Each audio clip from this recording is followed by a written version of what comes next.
Hello guys, আজকে আমরা কথা বলবো সুইজারল্যান্ড সম্পর্কে। তো আর দেরি না করে শুরু করা যাক।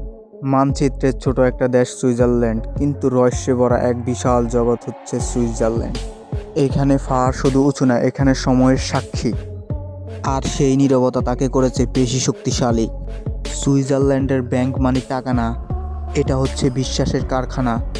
এখানে জমা থাকে রাজাদের সম্পদ, নেতাদের গোপন হিসাব, আর ইতিহাসের না বলা গল্প। ঘড়ির দেশে সময় থাকে না, বরং সময়কে শিখিয়ে দেয় কিভাবে চলতে হবে। এক সেকেন্ডের ভুলও এখানে ক্ষমা পায় না। প্রকৃতি আর প্রযুক্তি এখানে লড়াই করে, বরং একে অপরকে সম্মান করে। সুইজারল্যান্ড শুধু ঘড়ি আর পাহাড় আর চকলেট নয়, এটা এক নীরব শক্তি যে চিৎকার না করে এই বিশ্বকে নিয়ন্ত্রণ করে। তাই সুইজারল্যান্ডকে বুঝতে হলে দেখতে নয়, অনুভবও করতে হবে।